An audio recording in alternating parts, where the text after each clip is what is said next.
back to the Club Solutions Magazine podcast, where we sit down with the leaders shaping the future of the fitness industry. I'm your host, Rachel Chonko, and today I'm joined by Sam Bernstein, Chief Operating Officer of Chelsea Piers. Chelsea Piers has a long-standing reputation as a dominant player in New York and beyond, and the brand is entering an exciting new phase of growth.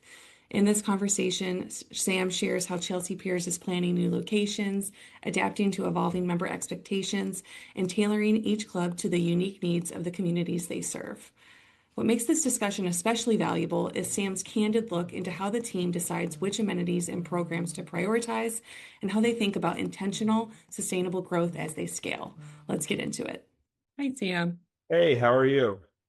Good. It's been a minute. Yes. I think we talked years ago for one of the cover stories. And we were in Brooklyn when we did the photo shoot. Yes. It's great to see you again. Yeah, good to see you too. Thanks for thinking of us. Yeah. All right. As we were just chatting about, it's been some time since we've done kind of an update on Chelsea Piers, which has a very long storied history. Can you just give us the State of the Union address as to where the brand stands currently and what its priorities are? Sure. So I think we're at a really exciting inflection point for the Chelsea Piers Fitness brand. I'd like to call it maybe the phase 2 of our growth story. Phase 1, we opened a standalone location in downtown Brooklyn where we chatted several years ago. That has worked really well. We've opened 2 locations since then, another high-end fitness club in Prospect Heights in Brooklyn, and then more recently in 2024, opened a 60,000 square foot club in the heart of Flatiron on 23rd Street and Park Avenue. So we have 3 new clubs to add to our 2 legacy locations, which are multi-purpose sports and entertainment complexes, of which there are high-end fitness clubs in each. So we have 5 total Chelsea Piers Fitness clubs, and we're preparing for another wave of growth in the coming years, which I'm sure we'll talk about over the course of this conversation. Yes, I saw that you guys had announced a location in New Jersey. So if you could just give our audience what's on the horizon in terms of additional locations. Sure. So we've actually announced, 3 locations that are coming online to add to a 4th location that we've already signed. So the first location will open will be in Hudson Square on the corner of Varick and West Houston Street. That will open sometime towards the back half of 2026. Then the Jersey City location will come next. That will open early to middle of 2027. We have another location signed on 57th Street and Lexington Avenue that will open in early 2028. And the previously signed location is a 75,000 square foot club in Jersey City in a newly built, in a building that will be newly built, and that'll open sometime in 2028. I think what we love, the common theme about all of these that we talk about a lot, is A+ real estate partner, A+ space, A+ location. And so all of these locations in a different shape or form hit this thesis for us, and then also strategically get us to a really exciting map in New York in terms of the neighborhoods that we're in, and then the quality of amenities that we're offering in and around our network. So not every location is the same, but in our network, our members will have access to a variety of different things. So for instance, the Jersey City location will have a pool and a sunbath. The Hudson Square location will have a really enhanced recovery suite. Long Island City will have an indoor pool, an outdoor pool, a basketball court. Happens to be at the Port Square subway stop, which is a major subway stop. Our co-tenant will be Whole Foods. We're right across the street from Trader Joe's. And then the 57th Street location will have a variety of amenities. We haven't fully announced those yet, but in terms of the location, right at the heart of Midtown Manhattan, 59th Street subway station, and then the Upper East Side kind of neighborhood. So it's a perfect location that fills into our map and then is 1 or 2 subway stops away from bigger clubs like the Long Island City location. So we really love how our kind of network is evolving, again, with each club having its own little special flair. Yeah. Yeah. So I think that's a unique thing is that you guys are able to balance that kind of local flair, like you said, with some of the non-negotiables that Chelsea Piers has become known for. Can you speak to maybe what those are and what's really trending amongst your membership right now? Sure. So I'd say I touched on those three buckets in how we choose space. And I think quality of space is so important for us because we are New Yorkers. We understand how people live in this city.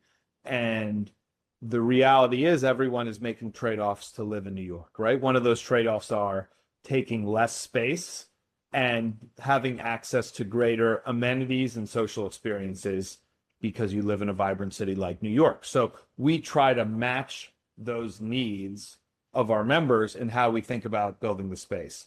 And it's ultimately why we're unwilling to compromise on taking smaller spaces, because we know that people need the ability to stretch out, roam around. Maybe sometimes you want to work out on traditional equipment. Other times you need a turf workout or a dynamic stretching area or something that gives you just the ability to roam and be free. And then socially, our city and probably our country is becoming more and more isolated with each passing year. Work is becoming more virtual, more socially isolated, less in person. The younger generations go to bars less often, and that kind of traditionally has been one of the key social pillars in a society. So where does everyone go? How do you meet people? How do you build connections? How do you build relationships professionally, personally?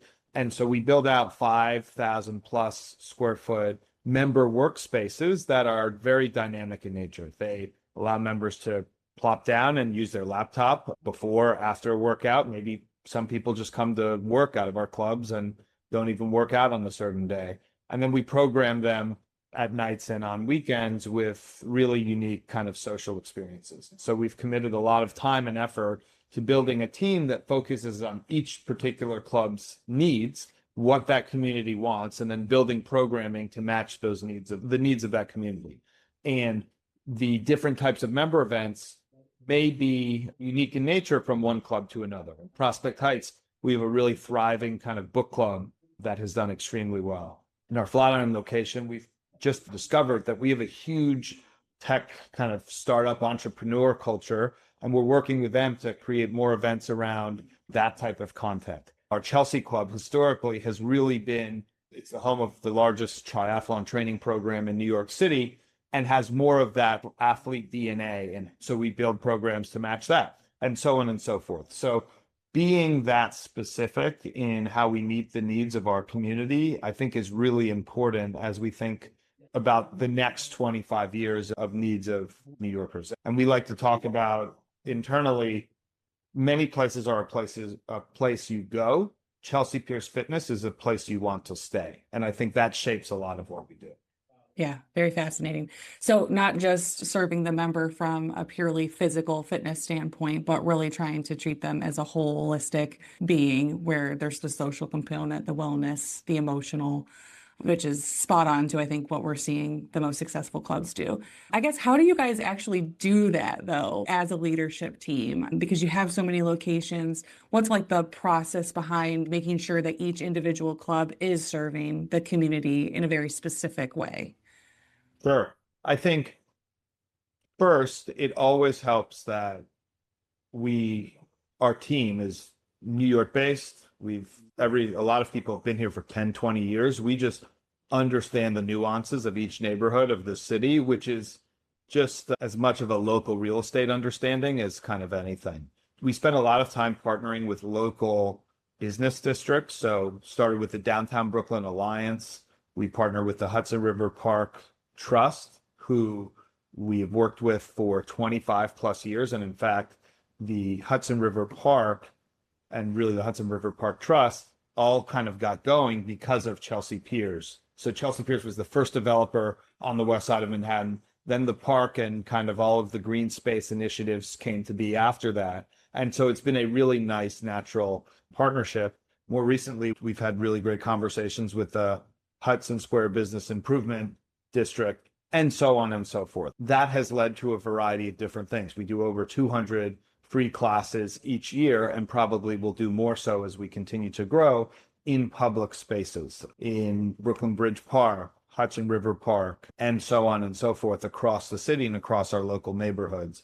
So giving back to the community outside our four walls is really important. And then our teams are built with this purpose in mind, right? So we have a dedicated team that just focuses on this initiative. This team is not focused on other things. They're focused on bringing the community together. And so a little bit of it is just investment and time in terms of building relationships with local businesses, talking to our members, communicating with them digitally where they see opportunities for the business to grow. We like to think our goal is to build a location in a new neighborhood and then understand the needs of that kind of neighborhood rather than come in and say, this is our programming. It's a cookie cutter system. Here's what we need to do to execute, and just do that with blinders on. It's a bunch of things. It takes a lot of time and effort, but we think it's really important for our brand DNA.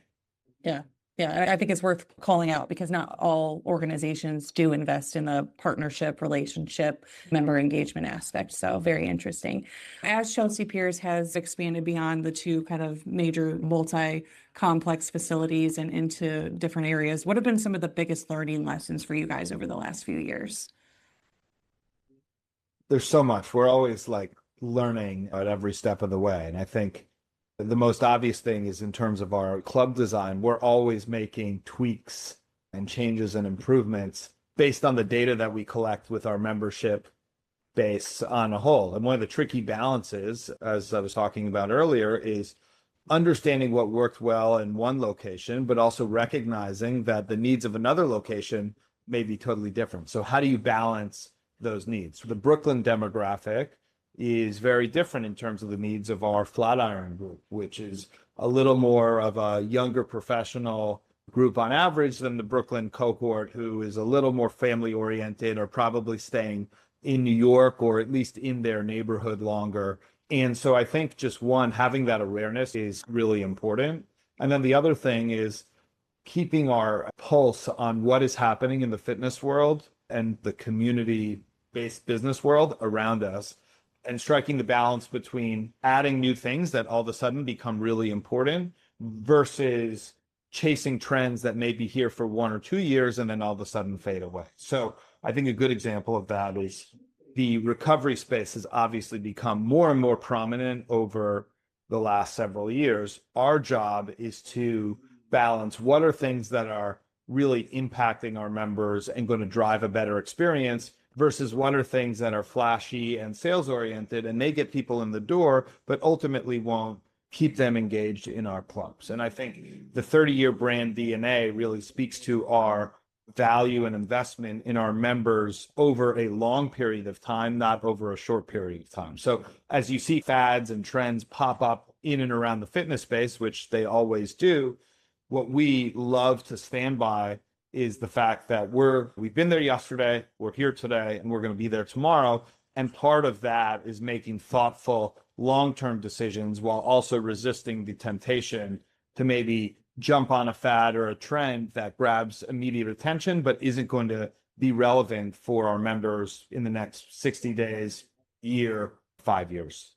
Yeah, makes sense. Let's spend a little bit of time on recovery because obviously, as you said, very trendy right now. What is really moving the needle for your members for the long term in terms of the recovery aspect? What are they really gravitating towards? I think the biggest thing is, again, taking a step back, members are thinking about the completeness of their workout and not thinking about workouts in silence. So 10 years ago, especially as boutiques started to pop up, people might have defined themselves as, I'm a SoulCycle person, I'm a Barry's person, I'm a Pilates person. And I think as things have evolved, the health and wellness and the fitness consumer have just gotten smarter as we get more information about what really works over a long period of time. And they've said, this is my favorite thing, but I really need a complete balance of everything in order to achieve my goals. So you see more people who may have been in cardio going to strength, Pilates becoming not just something for a narrow group of people, but something that's really important for everyone. And that's where recovery kind of fits into this whole equation. So it's not only about how can I prepare for my workout, how can I execute on my workout, but how can I get the most on the recovery part of my workout so that I'm ready to perform at a higher level or get the most out of that experience. And for us, cold plunge, hot tubs, saunas, all really important. We try to build spaces that are socially oriented. And so it's why we've spent more and more time putting these amenities not only in our locker rooms, which they will continue to be in new clubs, but also in spaces that are in our pool area or in Flatiron. We have a distinct space for recovery that can be more social in nature as people think about the end of their workout and that kind of piece of the equation. So that completeness is really important for us. It's also on our cafe side, we built a partnership with Gainful, which is a really great kind of protein company. So we want everyone to have a complete look at their workout, not just look at things in kind of individual pieces. That makes sense. All right, so members and consumers are expecting, they want the social component, they want to be able to serve the multitudes of wellness. Is there anything that you're seeing with consumers in regards to their expectations regarding like technology or the user or member experience? I think the biggest change is that people are much more measured in their kind of approach, right? Like I'm a Whoop user myself, right? I love thinking about sleep. I love thinking about measuring my running times and so on and so forth. And so I think a lot of that kind of comes to fruition on the personal training side, where we're really trying to measure and help our members understand what is your starting point and what is your kind of end goal. And if we have that kind of framework, it allows them to build a plan that basically helps them meet their goals. For us, it's also a balance of where do we fit into the value chain and where is it best for people to basically get that information from best-in-class players. For us, our bread and butter is focusing on the execution. So how can we use the products that we have in our clubs, group fitness, training, to basically help members utilize that data and get from point A to point B. Yeah, makes sense. As you look towards 2026, are there any other projects that you're really excited about or just anything that you'd like to share in regards to the future? I think that one of the strengths that we have here is our team. So I think one thing we've talked about previously or over email is how do you balance building a team for the long run and taking that kind of 30 years of Chelsea Piers DNA, but also modernizing and making sure we are built for the future. And so I think we have a really good mix of our team right now of people who have been building over the course of 5, 10, 15, 20 years, a career and expertise in what we do and how we run our business on a day-to-day basis, with then also a really exciting influx of people who have come from the tech world, the real estate world, the fitness world, infusing new ideas into that kind of baseline of operational expertise. So for me, that's really exciting. I think we'll have more to talk about next year in terms of what we're doing on our mobile app, on our website, some other things to improve the product of our business. And beyond that, just very excited to build those and bring them to the new locations we were talking about earlier.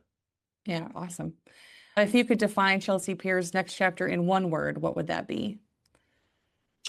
One word. It might be dynamic. It's tough to figure out one word to describe what we're doing. And we're going to be very dynamic in terms of how we grow our business and also authentic in kind of what we're doing. So what I love about kind of our position in the market is that we are ultimately controlling our own destiny, right? We're not a public company. We don't have outside shareholders that have given us X level objective, Y level target. But I think that allows us to ultimately think about value to our members. And if we build quality, the business will take care of itself.